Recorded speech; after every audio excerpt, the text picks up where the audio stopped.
want to share that we have been able to make these music videos and four narrative videos with the funding from the Ontario Trillium Foundation, Resilient Communities funding. It's just been a huge turnaround in what we've been able to do as a group, so I wanted to recognize that. And now it's my pleasure to introduce Aaron. Um, you've read about his credentials and the many things that he is accomplished in, but I wanted to tell you just what it's like working with Aaron. I look forward to every Wednesday afternoon because I never know quite what we're going to do. Aaron is creative. He's sensitive to the needs of our guys in the Bliss I band, and he brings new ideas and innovation to us all the time. I hope you'll enjoy hearing about his work with music therapy, but keep in mind he's a very multi person, and as well as being a professional musician, he does the work with our I band, and then his full time occupation is a music therapist. So welcome, Aaron, Thank and you. thank you for being with us this morning. Yes, thank you for the invitation. It's a pleasure to be here, and yeah, it's a real pleasure to be working with you in the band every Wednesday afternoon for the last. I can't believe it's already 7 or 8 years. Of course, when you first invited me along on this journey, I had no way of imagining where it would take us. It's been quite an incredible journey and a real pleasure and honor to work with and learn from you and the I band. So I've got a short little presentation here just to speak. Let me just get my screen sharing going here.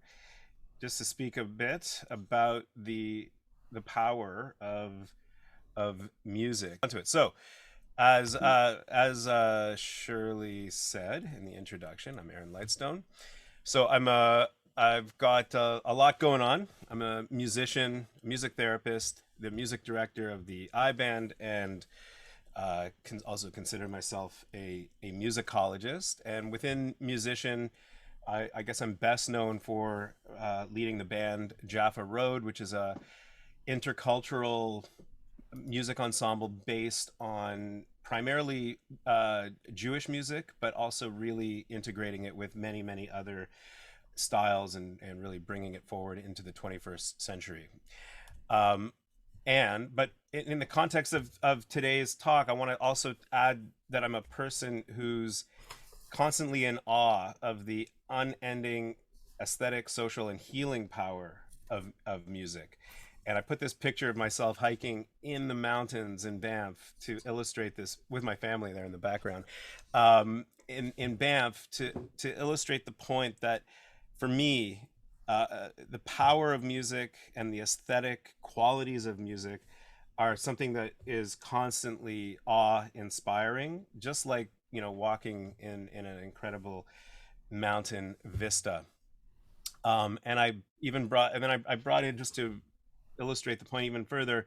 You might be familiar with Rabbi Abraham Joshua Heschel, who was famous for walking arm in arm with Dr. Martin Luther King at this during the Selma March. And my kids go to a Jewish parochial school that's named after him here in Toronto. He writes in terms of just this idea of awe. Uh, our goal should be to live life in radical amazement, to get up in the morning and look at the world in a way that takes nothing for granted. Everything is phenomenal. Everything is incredible. Never treat life casual. To be spiritual is to be amazed. And for me, music and music therapy and the I band all sort of provide that sense of awe. Because one of the things that, or several things that, if we're talking about music and the power of music, is that we have this cliche that music is the universal language. And I struggled with that cliche for a long time because I'm interested in music from many different cultures.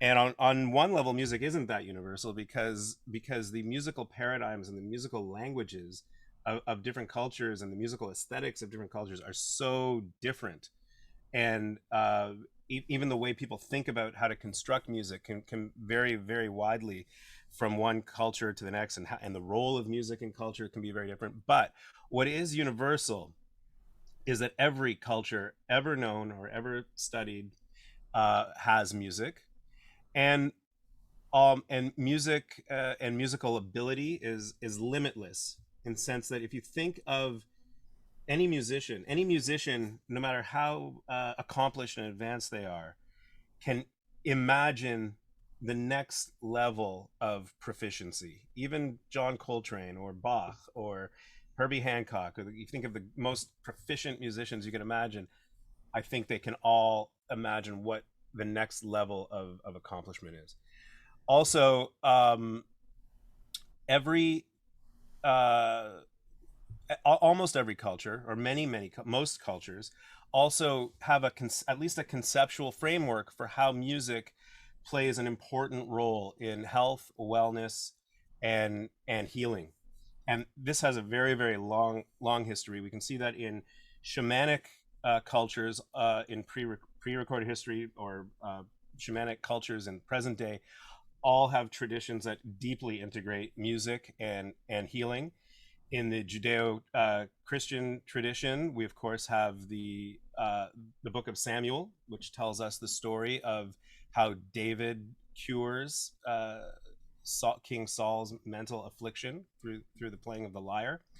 Pythagoras wrote about the healing power of music in the Middle East in 9th century Baghdad. Al-Farabi wrote about the healing power of the Arabic maqams in Constantinople in the 1560s. The world's first psychiatric hospital was established, and musical treatments were part of the program there. In World War II, we had the establishment, or the seed of the modern profession of music therapy, where the medical profession noticed that when volunteer musicians were playing music at the bedside of what we then called shell-shocked soldiers, the symptoms were improved. We call that now, of course, post-traumatic stress disorder. In the 50s, we saw at Michigan State University the first academic training program in music therapy. In the 70s, the Canadian Association for Music Therapy was established. And in 1999, the Academy of Neurologic Music Therapy was founded, which I've taken courses from, and Shirley has as well. And in 2012, the University of Toronto started a very exciting project called the Music and Health Research Collaboratory, which is an interdisciplinary institute cooperation between the Faculty of Music, the Faculty of Medicine, the Faculty of Neuroscience, and Rehabilitation Sciences, all working together to explore the role of music in rehabilitation, health, and healing. When we talk about the power of music and its ability to trigger neuroplastic processes, if we're talking in very modern language, there's other activities like martial arts, athletics, meditation, and yoga, which have similar effects. And but what makes music unique is that every culture has music. Not every culture has martial arts. All humans have the capacity to perceive music. Music is, as we can see, is highly adaptable to any degree of ability or disability, and active engagement and therapeutic engagement in music can take place and be useful across the entire human lifespan. We have music therapists working in neonatal intensive care units, and there's very exciting research in that field to show the deep physiological benefits of music therapy to premature infants. And because in that environment, those babies are, they're constantly hooked up to all kinds of physiological monitors. So it's very easy, relatively easy, for researchers to gather all kinds of physiological data. And you find that, you instruct a mother to sing to a premature infant, and we can see that the infant's oxygen saturation goes up almost immediately, just from the mother being told to sing a cappella to the baby. So we can see that, there's very, and that's just one of many examples. Neonatal intensive care units, music therapists are working, and hospice care music therapists are working, and I've had the experience and the honor of improvising calming music for people as they take their very last breaths in a hospice or a palliative care situation. Um, in the West, in the Western tradition, it's interesting to think about how, growing up as a suburban kid interested in music, it never really occurred to me about the healing power of music until one day when I was in high school. I was at the symphony, and I read a an article in the symphony program about music therapy, and that's sort of what was piquing my interest. It never occurred to me before, because it's not a always, or at least back then, I think it's changing now. It wasn't such a front and center idea in sort of Western culture that music has inherent healing properties. But with a bit of digging, we can see that the roots of this are go very deep in Western culture. All of the big ancient Greek philosophers that we still know their names today talked about the healing power of music. So, for example, Pythagoras said music can bring the faculties of the soul into harmony, compose and purify the mind, heal the physical body, and restore perfect health. Plato had also several ideas about this. He talked about music as the medicine of the soul, and that the human body and human race undergoes rebalancing, and that music has a role in this to play. Aristotle talked about the cathartic effects, which was later picked up, by Freud and other modern psychotherapy thinkers, that we can relieve negative emotions through a catharsis, through an emotional cleansing, which we can do through music.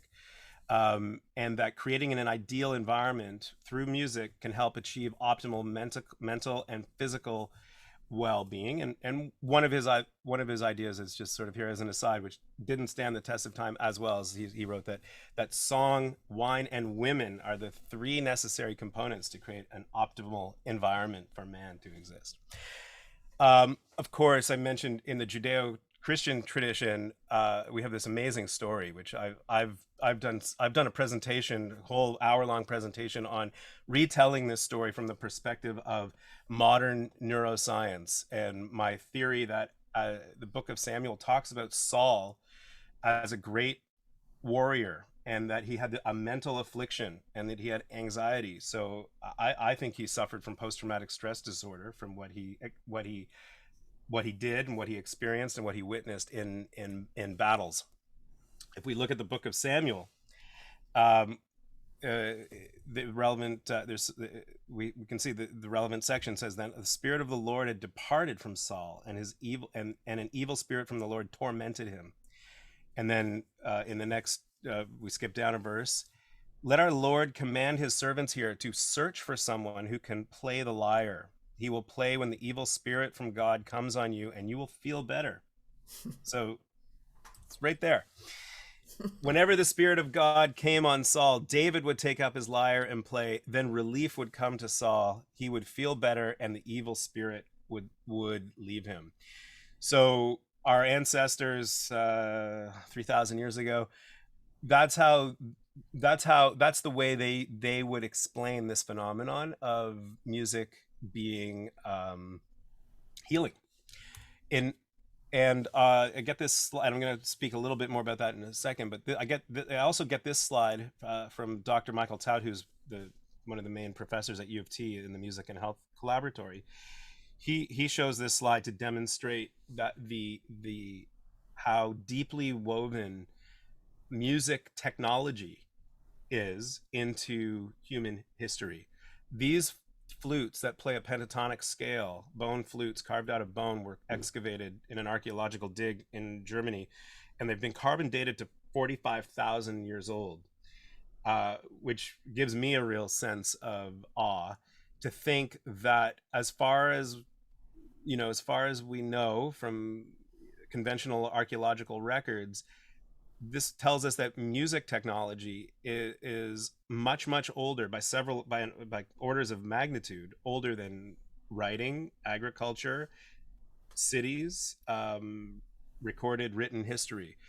Humans have been creating the technology with which to make music for longer than any of those other developments in human history.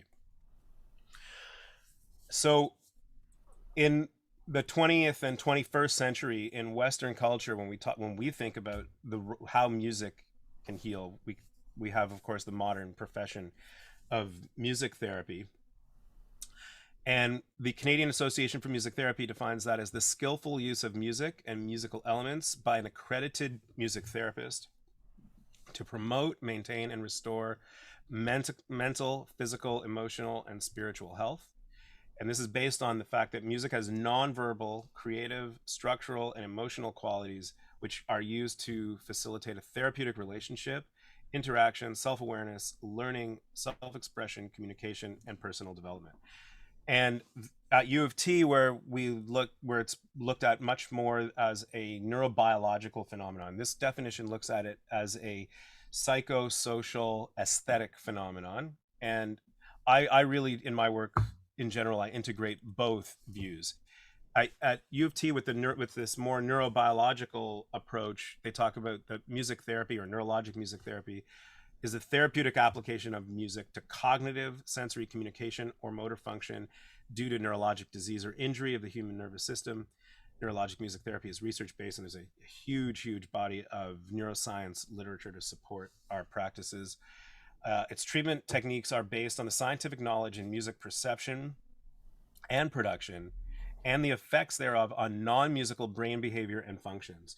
So where in the sort of aesthetic psychosocial definition, we're looking at music therapy as something that facilitates therapeutic relationship, like any form of psychotherapy or therapy, and it's the therapeutic relationship that drives change, positive change in an individual's functioning.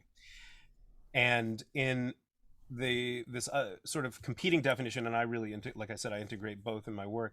We're really looking at how do we use the scientific literature, the scientific information on how music affects the human brain to drive therapeutic change in non-musical brain and behavior functions. And this is sort of a much more 21st century, more modern approach to explaining how music works, how music is an effective therapeutic modality. Whereas we looked at the different language that our ancestors were using 3,000 years ago. One of the ways that this works, and we can see that is that when we do musical tasks under the observation of modern brain scanning technology, we can see that music is one human activity, or perhaps the most effective human activity in activating every brain region. Because even active music listening, just listening to music and giving it your full attention, as opposed to just having it on in the background, triggers activity in the reward centers of the brain, which can be associated with a release of dopamine, which is why most people experience music that they like as a pleasurable experience. And active participation in whether it's dancing or playing an instrument, or active listening or singing along or clapping your hands or tapping your feet, active participation impacts on the reward centers with a multimodal effect, and music has on the emotional, motor, cognitive, and language centers of the brain.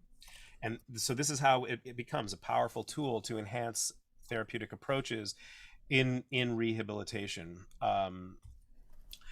And just as a sort of aside, the huge body of research in how humans perceive and produce music is in fact one of the oldest areas of cognitive psychology. Cognitive psychologists have been curious and in awe of music and its effect and its role in human psychology from the very beginning of cognitive psychology. It goes back, the literature goes back over 100 years. But it's in the last 30 years where we have all kinds of really interesting modern brain scanning devices where we can actually observe the electrical and glucose activity in the brain when people are doing musical tasks. That really drives the research forward. And one of the things that we see is that lifelong practice and involvement in music creates increased connectivity and functionality in related but distant brain regions. So one example of that is that people with lifelong practice and musical training have a denser and thicker corpus callosum, the nerve that connects the two hemispheres of the brain, is bigger, denser, more robust in people with significant musical training than people who don't have musical training. As one example, the nucleus accumbens, the connective tissue between Wernicke's area and Broca's area, so the parts of the brain that produce speech and the parts of the brain that understand speech. The connective tissue between those two areas are measurably denser and thicker, more robust in highly trained musicians than the general public, and then more robust again in highly trained professional singers than other musicians. So I find that a very interesting finding. So it's just one example that we can actually measure that musical training, musical involvement physically changes the structures of the human brain. and and music optimizes training in music and participation in music optimizes optimal brain performance. Like I said, because it is one of the most complex and demanding neurobiological tasks that humans engage in. If you think about if you've ever learned how to play a musical instrument, and you think about from a neurobiological perspective what is going on in terms of the visual perception system, the auditory perception system, the memory system, the fine motor system, the way it might trigger an emotional response, and the way that all of those things are constantly integrating and talking to each other, and making deeper and deeper connections as you practice, and it becomes more and more natural and second nature to you. It's an incredibly demanding and cognitively complex task. Um, and we can harness this in and we harness this in neuro rehabilitation all the time.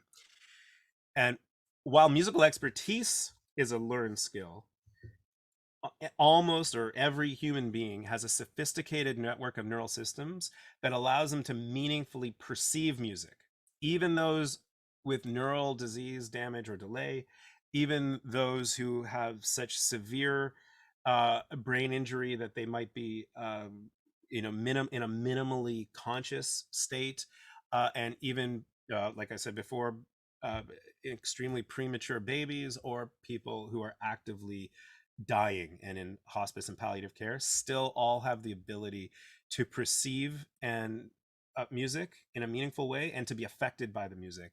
And just as an example, when I mentioned the minimally conscious person who's someone who's had such a severe brain injury that they're in a a comatose state, a minimally conscious state, a vegetative state, all of those are under the umbrella of what we call pervasive disorders of consciousness. There's a very important they can be very, very difficult to do a differential diagnosis, for example, between a minimally conscious state and a vegetative state. These are very technical medical terms, but they have very important prognostic and legal implications, whether someone's in a minimally conscious state or a vegetative state. And there's some really exciting and very interesting music therapy research out of Temple University that shows that introducing music therapy into that equation can increase the accuracy of those diagnoses by as much as 40%. And we can see that in a minimally conscious state, people still show very subtle behavioral responses to their favorite songs or to music, a cappella music being improvised that contains their name in it. You just sing their name to them, and there might be a response that might not be otherwise noticeable in standardized tests for those conditions. In mental health or approaches to mental health in music therapy, there's several approaches that are used. Two of which I'm going to maybe just mention here that I'm trained in. Improvisational music therapy is what is the training we get at Wilfrid Laurier University, where I have a master's degree from and a bachelor's degree. This is the idea that there's a very powerful form of psychotherapy that can happen when the therapist and the music therapy client are improvising music together. Even if the client has no musical training, we give them instruments that they can create sound with that don't require musical training to make meaningful sound with, like percussion instruments and xylophones and this sort of thing. And the music therapist improvises a supportive accompaniment in response to what the client is playing. And then sometimes that can be very cathartic, and that is the therapy in and of itself.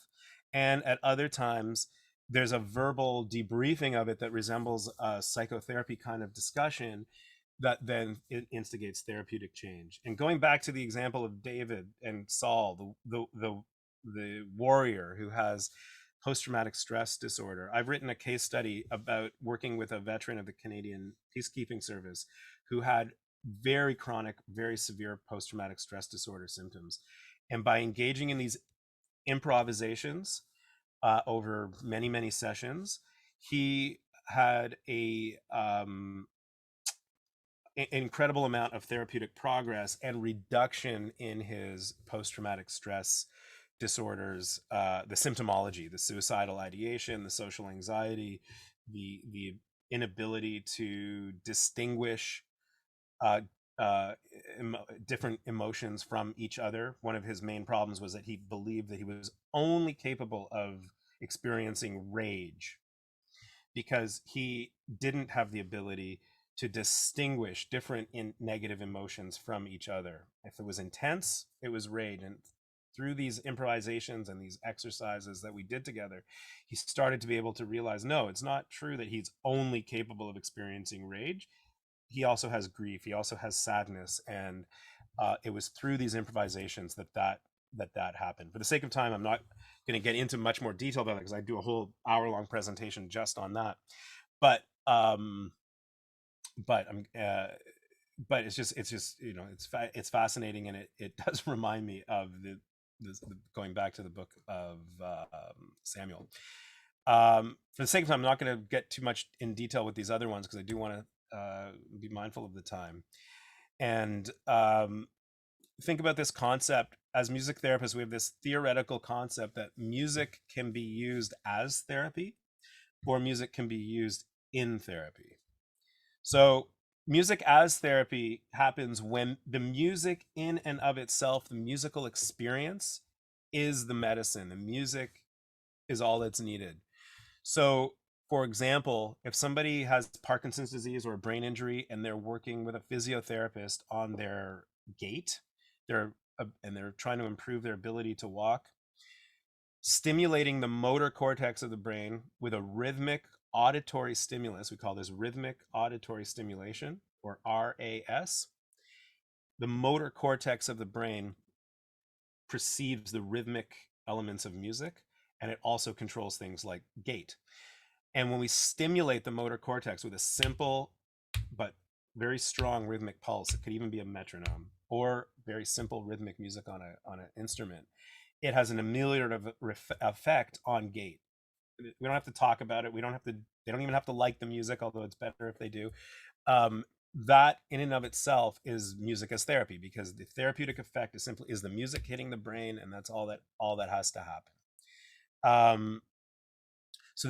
Or if a nonverbal person with autism and social anxiety and other issues related to communication and socialization is engaging in the clinical improvisation that I mentioned before, where we're improvising music together and we're having a musical conversation, we're having a social relationship through the music. to increase contact and communication, which may elevate mood and get the dopamine flowing, then that in and of itself is enough. That's the music is the therapy. The music is the healing agent intervention, as opposed to music in therapy, like that other example I gave, where we have these improvisations and there's like an emotional content to it, and then the the verbal discussion, the verbal debriefing of it afterwards provides therapeutic insights to the client, which precipitate the therapeutic change. So music has a therapeutic potential, but it might be used to forward a verbal therapy process. So this is the kind of thing where we talk about music in therapy. Um, so okay, I already talked about that. So let's talk about, in the last few minutes, the I band, the Bliss I band, which is what which is what brought us here, and which isn't music therapy because it has a different intention to it, but it's very music therapy adjacent, and it's really an incredible experience and an honor that that Shirley McNaughton, who you all know, and Audrey King, who you know, founded this program in 2014. That's a typo, and I've been the music director since 2015. As you know, this is a community music program for non-speaking adults with complex disabilities, where we come together and I do my best to teach the group music in general and how to play music as an ensemble more specifically.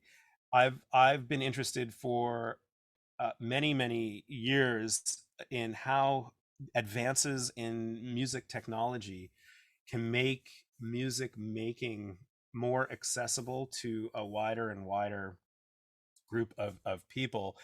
And Shirley's invitation way back in 2015 to be the music director of the IBAN has given me so many incredible opportunities to explore that interest. And it's hard to imagine how a group like this would exist without the technology of the virtual instruments that are on the iPad that you've already now seen a couple of examples of our group members playing.